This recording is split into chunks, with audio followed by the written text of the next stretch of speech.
Welcome back to Daily Salah Digital. Today, in this episode of Cut Through the Noise, we give you the real story behind some massive developments happening right now.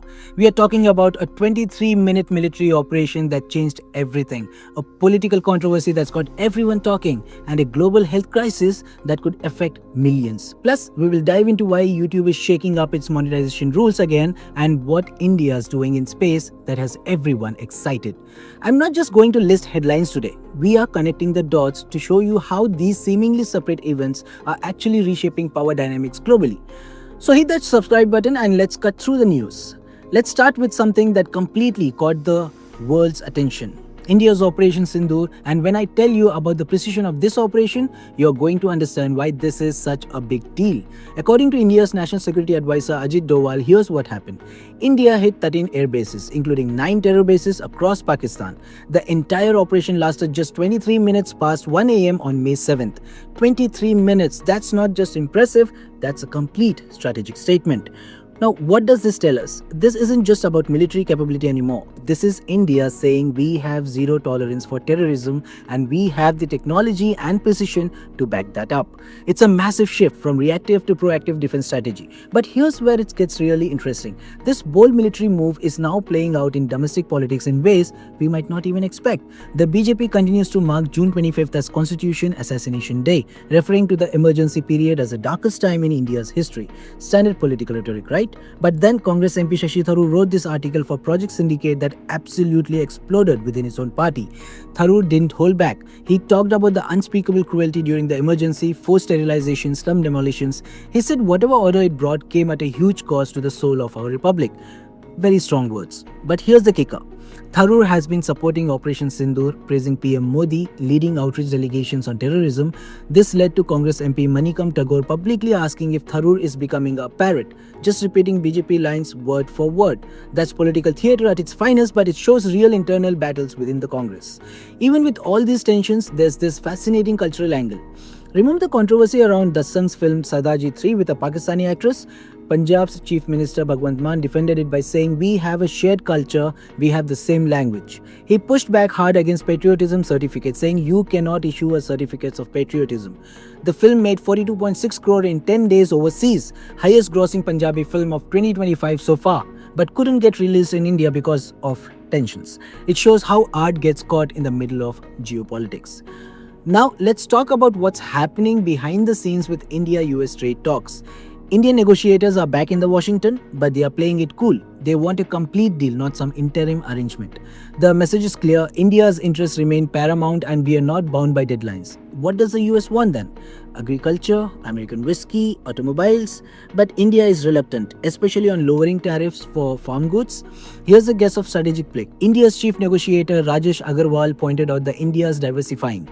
UK deal done, EU talks advanced, chats with New Zealand, Chile, Peru. This isn't just about one trade deal, it's about India positioning itself as a crucial part of global value chains. They're not putting all their eggs in the American basket. But let's talk about something that really hit home for many people. This viral comedy video about Bengaluru's linguistic landscape, what not Indians think Bengalurians do every day, by Disha Umesh, showed wildly exaggerated examples of hostility toward Hindi speakers. Shopkeepers hiking mango prices for 50 to 500 rupees just because customers spoke Hindi. The reactions were fascinating. Some people said, this is why we don't bother learning local languages. Others shared genuinely upsetting stories of actual discrimination. It highlights how language barriers can affect daily interactions in pretty significant ways. Now here's a comment that set political circles on fire. RSS Chief Mohan Bhagwat saying, when you turn 75, it means you should stop now and make way for others. Why did this cause such a stir? Because PM Modi is turning 75 this September. The opposition jumped on it immediately. Sanjay Raut from Shiv Sena basically said, Modi made Advani, Joshi, Jaswant Singh retire at 75. Let's see if he follows his own rule. But here's the thing. Amit Shah had previously said there's no retirement clause in BJP's constitution and Modi will continue to lead till 2029. Interestingly, on the same day, Bhagwat made this remark. Amit Shah was talking about his own post-retirement plans, studying Vedas, Upanishads, organic farming. Now, is this just about age or is the RSS trying to tighten its hold over the BJP? It's complicated because historically, RSS chiefs only step down due to serious health issues, not the age. Now let's talk about something that's going to affect millions globally. the sudden withdrawal of US funding for HIV programs.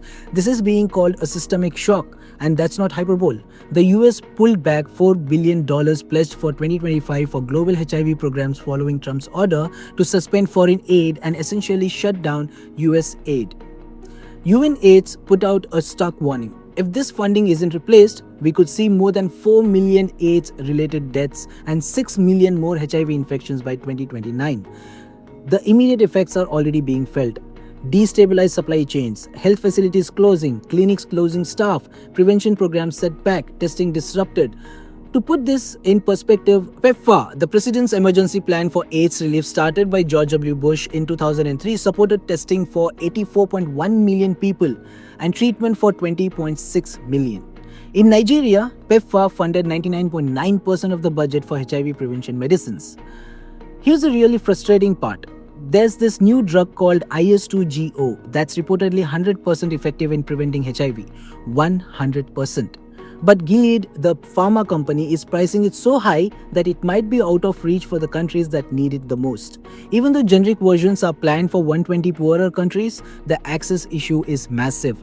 South Africa's Health Minister Aaron Matsoletti said they will move mountains and rivers to get the access. But he also made an interesting point. Relying on so heavily on the US aid was scary. This suggests a push for more sustainable, locally driven solutions long term. Let's shift to something that affects content creators directly. YouTube's changing monetization policy starting July 15th. They are bringing in new rules to better identify mass-produced and repetitious content. Most creators are reading this as basically targeting low-effort AI-generated stuff. This isn't YouTube first radio. Back in 2016, rules were minimal. 2018 brought the 1000 subs, 4000 watch hours requirement. 2019 cracked down on endless range sound videos. 2020 targeted text-to-speech Reddit story videos. Now, this feels like the next evolution. What does this mean for the creators? The message is clear. You have to move beyond mere aggregation. Just compiling stuff isn't enough. You need originality, unique voice, personality. You need to tell a story, offer analysis, provide a unique perspective. It's less about size and more about pushing everyone to add real quality value. Let's end on an optimistic note. India's space achievements. Indian astronaut group captain Shubhanshu Shukla is due back on Earth July 14th after 14 days on the International Space Station. This is huge. He's the first Indian to visit the ISS and only the second Indian astronaut ever after Rakesh Sharma in 1984. During mission Akash Ganga, he conducted 7 India-specific experiments. This isn't just a personal achievement. It's a crucial first step for India's Gaganyaan human spaceflight mission. It really underscores India's growing space ambitions and capabilities. So, what's the big picture here? Whether we are talking about military operations, political flip-flops, trade negotiations, tech policy changes, or space missions, they are all interconnected. They all reflect shifting dynamics of power and influence. That 23-minute operation in Pakistan, it's not just about military capability, it's about India asserting its place on the global stage. The trade talks with US, it's about India not being dependent on any single power. The space mission, it's about technological sovereignty. Understanding these connections is crucial for navigating today's world. These aren't isolated events, they are part of a larger patterns that shape our future. Now, that's a wrap on today's Cutting Through the Noise. Are you seeing the connections I'm talking about? Drop your thoughts in the comments below. If this analysis helped you understand the bigger picture, smash that like button and subscribe for more content that cuts through the noise. And remember, staying informed isn't just about consuming news. It's about understanding how everything connects. I'll see you in the next one.